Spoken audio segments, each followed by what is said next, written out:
Hello everyone, आप सभी का स्वागत है स्टडी डायनेमिक्स में। और आज के वीडियो में हम लोग 15 एंड 16 अक्टूबर के जो इंपॉर्टेंट करंट अफेयर्स को डिस्कस करने वाले हैं। तो सबसे पहले जो आपका इंपॉर्टेंट हेडलाइन है वो देखते हैं। सो जो भी न्यूज़ आपका मिस हो गया, ये सब सारी न्यूज़ आपको इसमें कवर हो जाएंगे। सो पहला हेडलाइन आपको प्राइम मिनिस्टर को लेके, सो इन्होंने अनाउंस किया आपको new capacity building programmes for Mongolia's border security forces, India's to grant a free e visa to Mongolian citizens, both sides in certain MOUs। So अभी रिसेंटली आपको मंगोलिया के जो है आपको डेलीगेट्स उन्होंने विजिट किया था इंडिया में। सो वहाँ पे बहुत सारी चीज़ों पे बात किया गया है, जिसमें आपको जो 10 मुद्दे हैं उसमें उस पर साइन किया गया है, जिसमें जो कुछ इंपॉर्टेंट है एक तो कैपेसिटी बिल्डिंग का है। सो कैपेसिटी बिल्डिंग अगर आपको सिंपल टर्म में समझना है, इसका मतलब ये होता है कि दोनों देश के बीच में जो है आपको टेक्नोलॉजिकल डेवलपमेंट को लेके है, क्योंकि जो इंडिया है अगर आप देखोगे तो टेक्नोलॉजी में काफ़ी ज़्यादा इंप्रूव हो चुका है, काफ़ी ज़्यादा उनका जो है वो प्लस पॉइंट है। सो इंडिया शेयर करेगा आपको टेक्नोलॉजी, जो आपको कैपेसिटी है, कहाँ किसके साथ, मंगोलिया के साथ। इसके अलावा यहाँ पे India to grant a free e visa. So जो ई वीज़ा है वो फ्री ई वीज़ा जो है वो किसको ग्रांट किया जाएगा, तो मंगोलियन सिटीजन्स को किया जाएगा। और ये इसको थोड़ा और डिटेल में हम लोग देखने वाले हैं। नेक्स्ट हेडलाइन आपका पॉलिटिकल न्यूज़ है, जिसको हम लोग स्किप करेंगे। फिर आपका न्यूज़ है, हेडलाइन जो है वो around 12 to 13 Pakistani military aircrafts down while 100 terrorist neutralised during the operation Sindoor. So ये स्टेटमेंट किन्होंने दिया आपको, deputy chief of army staff है लेफ्टिनेंट जनरल राजीव घई। उन्होंने बताया कि जो ऑपरेशन सिंदूर हुआ था आपका, उसमें अराउंड 12 से 13 आपको पाकिस्तानी मिलिट्री एयरक्राफ्ट्स को जो गिराया गया था, इवन जो 100 के आसपास सबको टेररिस्ट को मारा भी गया था। सो हमें याद यहाँ से यही रखना कि ऑपरेशन सिंदूर आपको पूछा जा सकता है, जो कि आपने बहुत बार न्यूज़ में सुना होगा। सो ऑटोमेटिक आपको याद रह गया होगा। ऑपरेशन सिंदूर आपको किस चीज़ से रिलेटेड है, जो पहलगाम इशू हुआ था और उसके बाद जो इंडिया ने रिटेलिएट किया था उसके खिलाफ, जो पाकिस्तान में जो आपको लॉन्च किया गया था ऑपरेशन, उससे रिलेटेड है। और इसके अलावा आपको ऑपरेशन, बहुत सारे ऑपरेशन है जो कि न्यूज़ में रहते हैं, जैसे कि ऑपरेशन ब्रह्मा आपको याद रखना है, जो कि कहाँ पे लॉन्च किया गया था, म्यांमार में किया गया था, और हेल्प प्रोवाइड किया गया था वहाँ पे जो आपको अर्थक्वेक आया था, तो उसमें तो जो ऑपरेशन न्यूज़ में रहते हैं वो आपको याद रखना है। नेक्स्ट हेडलाइन आपका है, Google's largest AI hub outside USA to be set up in India with the investment of $15 billion. So $15 billion की लागत से जो है आपको गूगल का सबसे लार्जेस्ट, USA के बाद अगर कोई AI हब बनने वाला है तो कहाँ पे बनेगा, आपका इंडिया में बनेगा। सो ये याद रखना, आपको सेकंड लार्जेस्ट हो जाएगा। फिर इसके बाद अभी अगर देखा जाए तो गूगल का सबसे लार्जेस्ट हब जो है कहाँ पे, USA में, कैलिफोर्निया में है। अब बनने वाला, इंडिया में बनने वाला, उसमें कितना लागत दिया गया आपको, कितना जो है फंड दिया जाएगा। सो $15 बिलियन का लागत है। गूगल के बारे में देख लेते, क्योंकि गूगल के बारे में अगर आपको पता हो तो आप जो भी चीज़ें आप सर्च करते हो, अगर आजकल तो ऐसा है कि आपको सारी इन्फॉर्मेशन आप वहीं से लेते हो, गैदर करते हो। सो गूगल के फाउंडर कौन है आपको, Larry page and Sergey Brin. इन्होंने 1995 में इसको जो है वो उसको इसके ऊपर काम किया था। हेडक्वार्टर इसका याद रखना आप लोगों को USA में है, ठीक है, कैलिफोर्निया में। नेक्स्ट जो हेडलाइन है आपको राजस्थान से रिलेटेड है। So around 10 peoples feared deaths as a private bus catches fire on Jodhpur highway. So ये राजस्थान में आपको बहुत अनफॉर्चुनेट इंसिडेंट हुआ है, जिसमें आपको अराउंड 10 लोगों की डेथ हुई है, क्योंकि उसमें जो बस में, प्राइवेट बस था, उसमें आग लगने की वजह से। यहाँ पे जोधपुर के बारे में दिया हुआ है। सो जोधपुर जो है आपको ये याद रखना, राजस्थान में ऑटोमेटिक आपको यहाँ पे लिखा हुआ है। इसको फॉर्म कब किया गया था, तो 1459 में इसको बनाया गया था। और इसको जो बनाया, जिसके फाउंडर किनको बोला जाता है, तो राव जोधा को बोला जाता है। तो ये आपको याद रखना है 1459 में, ठीक है। और ये राव जोधा के टाइम पे इसको बनाया गया था। नेक्स्ट हेडलाइन है आपको IMF को लेके, IMF raise the India's GDP growth forecast for 2025-26 6.6 despite US tariff impact. So US ने जो आपको टैरिफ लगाया था, अगर आपको याद हो, पहले 25, फिर उसके बाद 50%, उसके बाद बहुत जो है उसके अलावा ग्लोबल जो आपको स्लो डाउन हुआ था, चाहे रसिया यूक्रेन को वॉर को लेकर देखा जाए, या मिडिल ईस्ट में जो आपको प्रॉब्लम चल रहा है, या फिर आपको इसराइल में जो इशू चल रहा है, तो इससे लगा था कि हमारा जो है GDP ग्रोथ रेट जो है वो नीचे जाएगा। बट इस सब के बावजूद भी है, जो IMF ने जो आपको डेटा रिलीज़ किया है उसमें बताया गया है कि इंडिया का जो है वो इम्प्रूवमेंट है। तो ये आपका पॉजिटिव साइन है अगर आप इकोनॉमिक पर्सपेक्टिव से देखोगे तो। अब ये क्योंकि यहाँ पे IMF का नाम आया है, इंटरनेशनल मॉनेटरी फंड, और ये कुछ ऑर्गेनाइजेशन होते हैं जो कि बहुत सारे एग्जाम के फेवरेट होते हैं, वहाँ पे आपको पूछ लिए जाते हैं। सो IMF के बारे में देख लेते हैं, ये बना कब था, आपको किसके तहत बना हुआ था, तो ब्रेटन वुड कॉन्फ्रेंस है आपका, जो कि 1944 में, 1944 में आया हुआ था। इसके तहत आपको दो चीज़ बना हुआ था, एक तो IMF बना हुआ था, इंटरनेशनल मॉनेटरी फंड, दूसरा आपका वर्ल्ड ट्रेड ऑर्गेनाइजेशन भी इसी के तहत बना हुआ था, जिसको पहले GATT बोला जाता था। ऑफिशियली अगर पूछा जाए तो ये आपको एक्टिव कब हुआ था, तो 1947 में मार्च में स्टार्ट किया गया था। बट अगर पूछा जाए जाए किसके तहत बना हुआ था, तो 1944 ब्रेटन वुड कॉन्फ्रेंस के तहत बना हुआ था। इनिशियली इसमें 29 कंट्रीज थे, बट अभी आप लोग कमेंट सेक्शन में बताना मुझे कि IMF में टोटल अभी कितने मेंबर हैं। इसका हेडक्वार्टर कहाँ पे आपका, वॉशिंगटन DC USA में है। इंडिया IMF का मेंबर है। ये हेडलाइन हिंदी में भी है, अगर हिंदी में आप देखना चाहते हो तो वीडियो पॉज करके देख सकते हो। अब डिटेल न्यूज़ हम लोग देखेंगे। डिटेल न्यूज़ में से सबसे पहला न्यूज़ है आपको अराउंड आपको 15.71 crore rural house hold have tap water connection under the जल जीवन मिशन। सो जल जीवन मिशन जो है आपका, इसमें आपको जो है ये अचीवमेंट है इंडिया के लिए कि 15 करोड़ के आसपास 15.71 करोड़ के आसपास रूरल हाउस होल्ड गाँव में आपको इतने टैप कनेक्शन लगाए गए हैं। अब ये जल जीवन मिशन का अगर आपको देखा जाए तो टारगेट 2024 तक का था, बट इसको एक्सटेंड कर दिया गया है इसको, ठीक है। और ये रिसेंटली आपको 2-3 पहले महीने जो PIB में आया हुआ था कि इसको एक्सटेंशन मिला है। सो इसका टारगेट अराउंड 80% जो है वो अचीव हो चुका है। 100% हमारा टारगेट है। तो हम लोग जल जीवन मिशन के बारे में देख लेते हैं। ये लॉन्च कब हुआ था आपको, जल जीवन मिशन के बारे में अगर देखा जाए तो लॉन्च आपको 2019 में किया गया था, टारगेट 2024 तक का था। इसमें आपको जो अगर पूछा जाए कि ये किसका ब्रेन चाइल्ड था, किसके आइडिया थे जल जीवन मिशन लॉन्च करने के बारे में, तो ये परमेश्वरम अय्यर के थे, ठीक है। अब इसके अंदर होता क्या है, आपको अराउंड 55 लीटर जो है 55 लीटर पानी जो है पर ईच हाउस होल्ड आपको टैप वाटर पानी देने की बात की जाती है और दी जाती है। दूसरा ये किस तरह का स्कीम है आपको, तो सेंट्रल सेक्टर स्कीम है। इसके अलावा आपको याद रखना है कि कौन सा ऐसा स्टेट है जिसने आपको फुल्ली जो है आपको 100% टैप वाटर जो है इसका जो अचीवमेंट है उसके तहत वो अचीव कर लिया। तो गोवा आपका पहला स्टेट है, become the first state to give 100% tap water.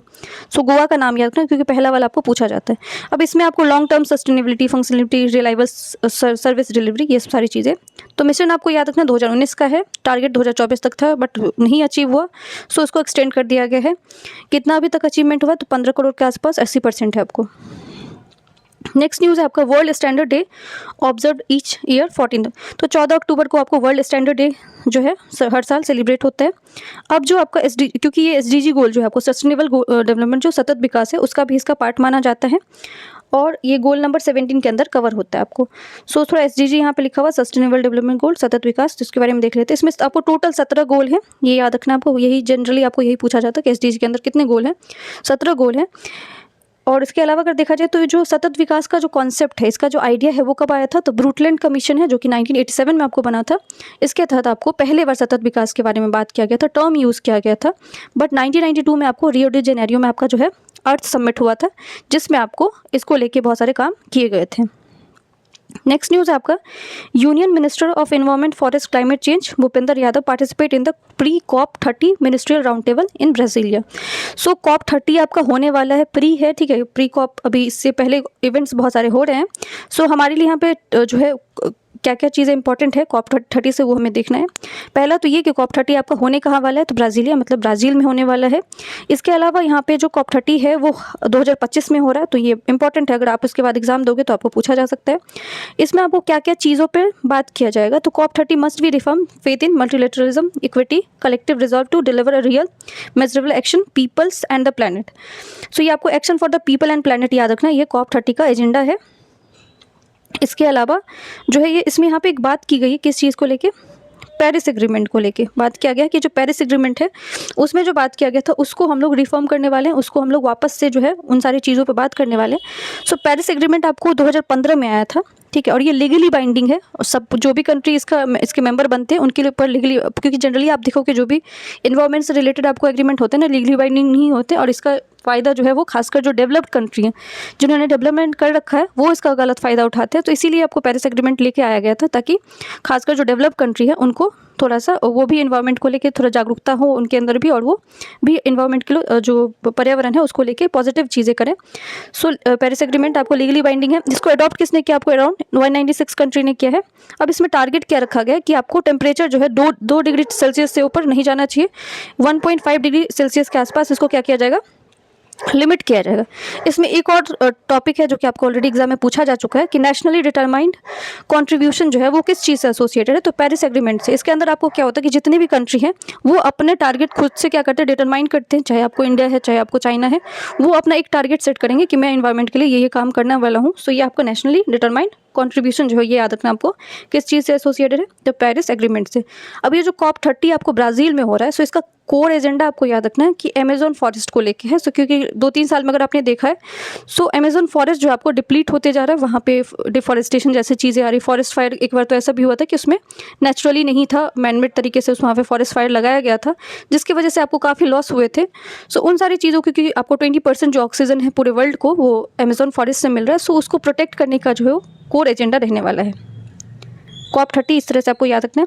Next news है आपका net direct tax collection Guru.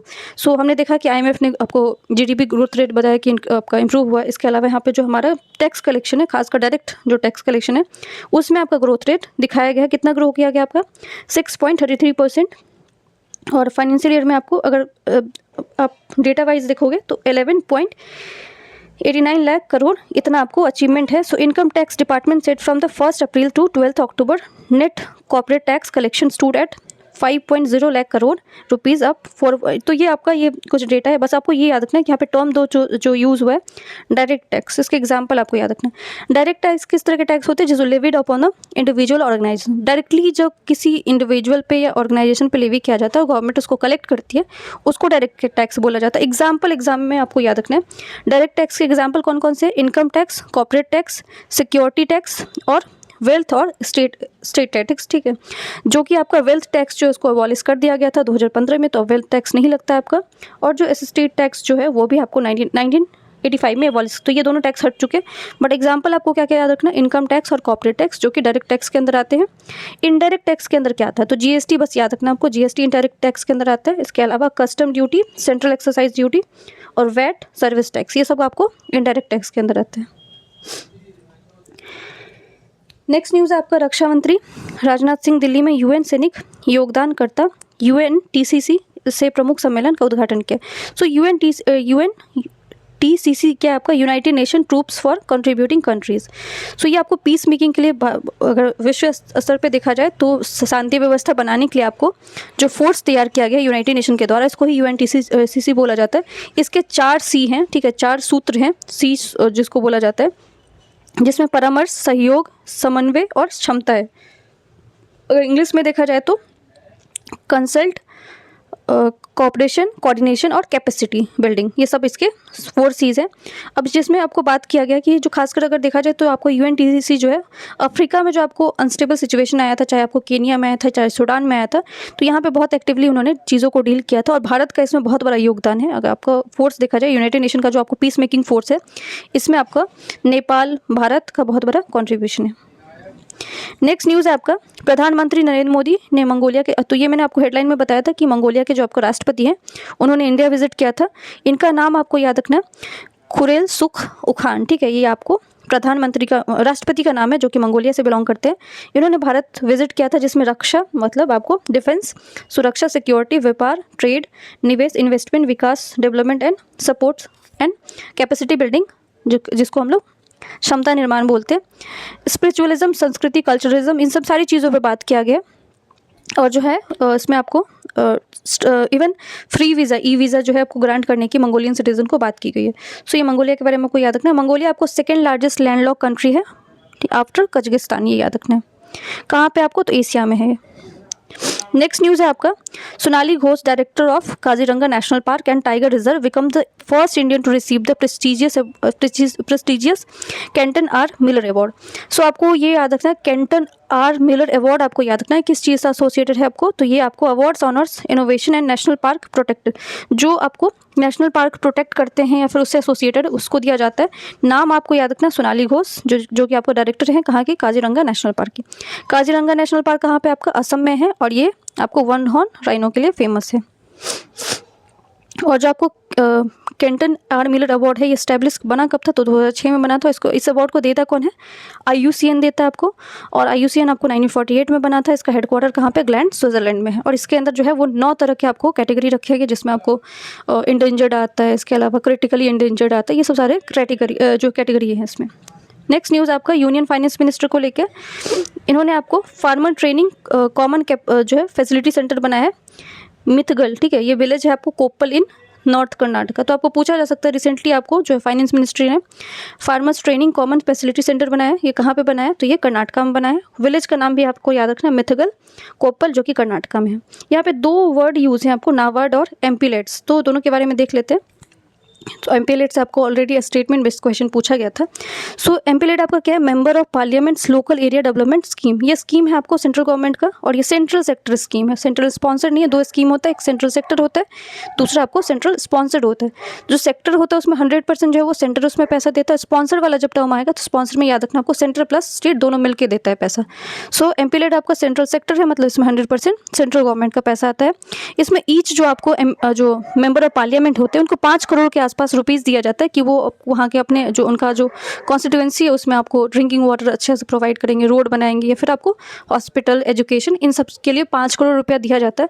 But वो 5 करोड़ रुपया जो है वो एक फिक्स टेन्योर में ही उनको खर्च करना होता है। अगर वो नहीं करते तो इसका मतलब ये नहीं है कि पैसा वो बचा के अपने ऊपर रख सकते हैं, वो पैसा वापस से सेंटर को चला जाता है। तो ये याद रखना आपको। दूसरा जो टर्म है नाबार्ड, ठीक है। नाबार्ड आपको ये 12 जुलाई 1982 में बना था। मुंबई में इसका हेडक्वार्टर है, ये बैंक है आपका, और इस बैंक से पैसा वही ले सकते हैं जो इसके मेंबर होते हैं। अब ये कौन से कमेटी का रिकमेंडेशन से बना हुआ था? तो वी शिवरमन कमेटी है। तो ये कमेटी याद रखना है। दूसरा आपको कब बना था? 1982 में बना था, हेडक्वार्टर मुंबई में है। नेक्स्ट न्यूज़ है आपका, defence ministry Rajnath approve the 100% increase in financial assistance for ex serviceman. So जो आपको ऑलरेडी जिन्होंने सर्विस दे रखा है, चाहे आर्मी में हो, नेवी में हो, इनको आपको जो है इनका जो फाइनेंशियल असिस्टेंस है उसको बढ़ाने की बात की गई है, यहाँ पे डबल करने की बात की गई है। इवन जो इनके जो फैमिली मेम्बर है उनको इससे हेल्प मिलेगा। नेक्स्ट न्यूज़ है आपका, supreme court judgment permits the sale and bursting of fire crackers in the Delhi NCR. अब यहाँ पे जो है परमिशन दे दिया गया वापस से फायर क्रैकर्स जलाने के लिए, और यहाँ पे बैलेंस अप्रोच और एनवायरनमेंट को देखते हुए बात की गई। बट हमारे लिए एग्जाम पर्सपेक्टिव से क्या इंपॉर्टेंट, यहाँ पे ग्रीन क्रैकर, ठीक है, जो आपको न्यूज़ में आता है ग्रीन क्रैकर, आपने बार बार सुना होगा। तो ग्रीन क्रैकर जो है वो जनरली आपको बोला जाता है कि एनवायरनमेंट फ्रेंडली है। बट यहाँ पे क्वेश्चन रेज होता है कि ग्रीन क्रैकर जो है वो कम्प्लीटली आपको एनवायरनमेंट के लिए जो है वो सस्टेनेबल है, या फिर आपको इसमें आपको कोई पॉल्यूशन नहीं होता है। तो ऐसा नहीं है, अगर इसका ग्रीन क्रैकर नाम है इसका मतलब नहीं कि ग्रीन कलर का होता है या फिर आपको बहुत ज़्यादा इको फ्रेंडली है। ये इसमें भी पॉल्यूशन जनरेट होता है, इसमें भी आपको जो है प्रदूषण निकलता है। बट ये 30 से 40% जो आपको नॉर्मल क्रैकर है, जो नॉर्मल पटाखे हैं, उससे आपको कम होते हैं।